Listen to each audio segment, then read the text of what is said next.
Hello guys and welcome to another video. मेरा नाम है आयुष और आज हम बात करने जा रहे हैं टू स्ट्रोक इंजन के बारे में। बहुत से आपने सुना होगा टू स्ट्रोक, फोर स्ट्रोक, बहुत जगह पढ़ा भी होगा टू स्ट्रोक इंजन। अभी ये इतने कॉमन नहीं है, लेकिन फिर भी इसकी जो फंक्शनिंग है वो काफ़ी ज़्यादा इम्पोर्टेंट है। सो बेसिकली फोर स्ट्रोक्स होते हैं, स्टार्टिंग इनटेक स्ट्रोक, फिर compression stroke, ignition stroke, exhaust stroke. तो ये बेसिकली फोर स्ट्रोक्स होते हैं, लेकिन हमारे जो टू स्ट्रोक इंजन हैं इसमें ये सारे स्ट्रोक्स जो हैं वो टू ही स्ट्रोक में होते हैं। टू स्ट्रोक पेट्रोल इंजन भी हो सकता है, डीजल इंजन भी हो सकता है। डीजल कॉमनली यूज नहीं होते स्मॉल एप्लीकेशंस में, लेकिन शिप्स में, आपके मरीन ऑपरेशंस में टू स्ट्रोक डीजल इंजन काफी यूज होते हैं। तो स्टार्टिंग करते हैं जो हमारे बेसिक कंपोनेंट्स हैं या इंजन के जो पार्ट्स हैं।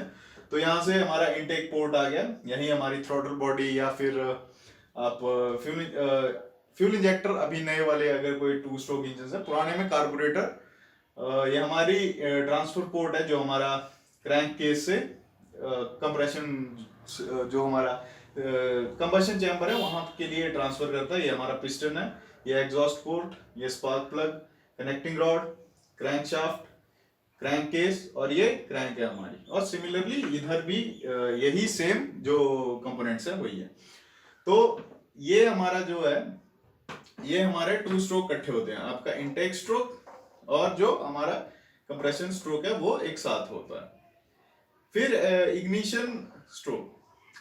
सो इनटेक और इग्निशन स्ट्रोक हमारा जो है वह एक साथ होता है स्टार्टिंग में, सॉरी।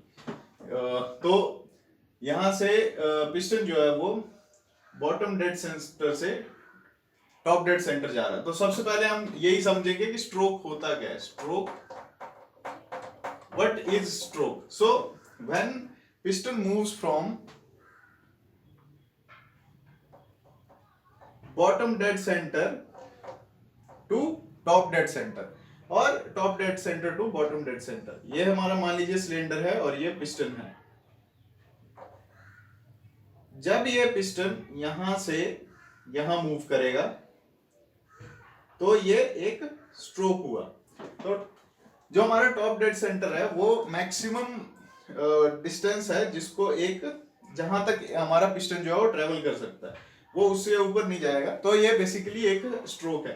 तो जब हमारा पिस्टन बॉटम डेड सेंटर से, ये हमारा बॉटम डेड सेंटर है यहाँ पे, अगर इसको हम मार्क करते तो यहाँ जैसे ये हमारा बॉटम डेड सेंटर आया और ये टॉप डेड सेंटर है। तो जब बॉटम डेड सेंटर से टॉप डेड सेंटर हमारा पिस्टन जाएगा और जो भी हमारा चार्ज है वो कंप्रेस हो चुका होगा और यहाँ पे हम जो है देखेंगे कि इग्निशन होगा, हमारा स्पार्क प्लग इग्निशन करेगा और जो भी चार्ज है वो बर्न हो जाएगा। तभी ये देखिए यहाँ पे हमने रेड से इसको डिनोट किया। और जो फ्रेश चार्ज होगा, जो कि ब्लू कोल्ड फ्रेश चार्ज है, वो हमारा क्रैंक केस में आ जाएगा।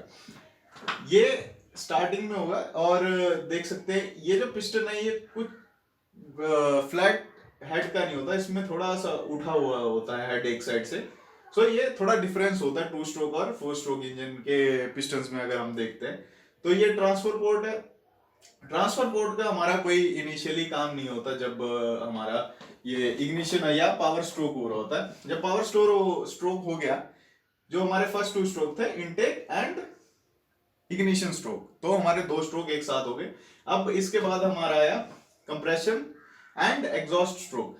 तो जब पिस्टन नीचे आ रहा होगा, पिस्टन नीचे आएगा top dead centre to bottom dead centre, वापस टीडीसी टू बीडीसी।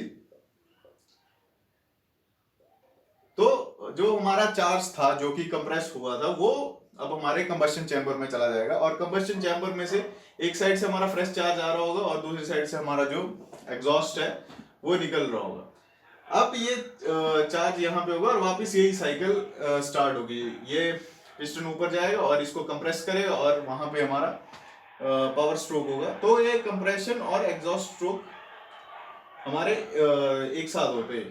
कंप्रेशन तब होता है जब हमारा सिलेंडर पिस्टन ऊपर जा रहा होता है, तो हमारे क्रैंक केस में वैक्यूम क्रिएट होता है। सो उस वैक्यूम की वजह से जो इनटेक पोर्ट से है हमारा फ्रेश चार्ज जो है वो इंजन के अंदर आता है और वो यहाँ से कंप्रेस होगा और वो वापस उधर कंबशन चैम्बर में जाता है। सो ये चैम्बर जो ऊपर स्पेस बचा होता है इसको हम कंबशन चैम्बर बोलते हैं। सो एडवांटेजेस देख लेते हैं हमारे पेट्रोल इंजन की एडवांटेजेस क्या होती है। सो एडवांटेजेस है high power to weight ratio.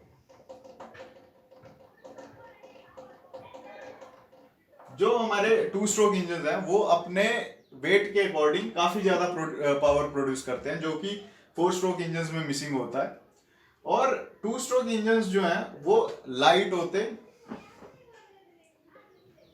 Light, less parts,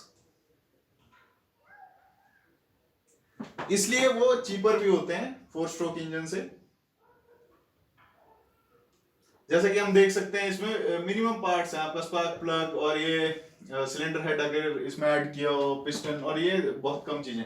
लेकिन अगर वही आप 4 स्ट्रोक इंजन देखें तो उसमें वेल्व्स आ गए या फिर और भी बहुत सारी चीजें आ जाती हैं। तो इसलिए लाइट, लेसर पार्ट्स, इसीलिए चीपर होते हैं और high power to weight ratio होती है। लेकिन डिसएडवांटेजेस होंगी, तभी तो 2 स्ट्रोक इंजन बंद हुए हैं अभी के यूज में। तो डिसएडवांटेजेस बेसिकली इनकी हैं कि ये लो आरपीएम पे लेस टॉर्क प्रोड्यूस करते हैं। So they produce less torque at low RPM, जो कि 4 स्ट्रोक इंजन में नहीं होता। 4 स्ट्रोक इंजन में लो आरपीएम पे भी हाई टॉर्क मिलता है। और दूसरा, ये एमिशन बहुत ज्यादा करते हैं। देखिए यहां से कुछ फ्रेश चार्ज आया, अनबर्न्ड हमारे हाइड्रोकार्बन आए, अब कुछ एग्जॉस्ट के थ्रू निकल सकते हैं, जो कि डायरेक्टली एनवायरमेंट में अगर ट्रीट भी होते हैं तब भी निकलते हैं। इसकी वजह से काफी ज्यादा पोल्यूशन क्रिएट करते हैं ये इंजन। और इसमें जो हमारा लुब्रिकेटिंग ऑयल है कुछ बहुत बार वो जो है कंबशन चैम्बर में जाके बर्न हो जाता है और उसकी वजह से भी जो हमारा एग्जॉस्ट है उसमें वो पोल्यूशन क्रिएट करता है। इसलिए हमारे टू स्ट्रोक इंजन डिसकंटिन्यूड है मोस्टली व्हीकल्स में। लेकिन अभी भी ये यूज होते हैं आपके स्नोमोबाइल्स होगी, स्नोमोबाइल्स, क्योंकि ये अभी भी कोल्ड स्टार्ट में या फिर जो लो टेम्परेचर में इजीली स्टार्ट हो जाते हैं। फिर थोड़ी जगह नहीं है तो इधर चेन सॉज में जितने भी चेन सॉ उसमें हमारे जितने भी डीजल इंजन आगे शिप इंजन में ये और भी जो छोटे हमारे इंजन होते हैं लॉन मूवर वगैरह उसमें यूज होता है। इसलिए इनकी जो यूजेबिलिटी है आजकल कम हो गया है बेसिकली पॉल्यूशन की वजह से, और ये सस्टेनेबिलिटी को प्रमोट नहीं करते। सो होप करता हूं कि आपको 2 स्ट्रोक इंजन समझ आया होगा, इसके कहाँ पे यूज होता है, क्या एडवांटेजेस है, क्या डिसएडवांटेजेस है। अगर आपको वीडियो पसंद आई हो तो मेरे चैनल को सब्सक्राइब करें और भी ऐसी वीडियोस जानने फ्यूचर में देखने के लिए मेरे चैनल को रेगुलरली अपडेट देखते हैं।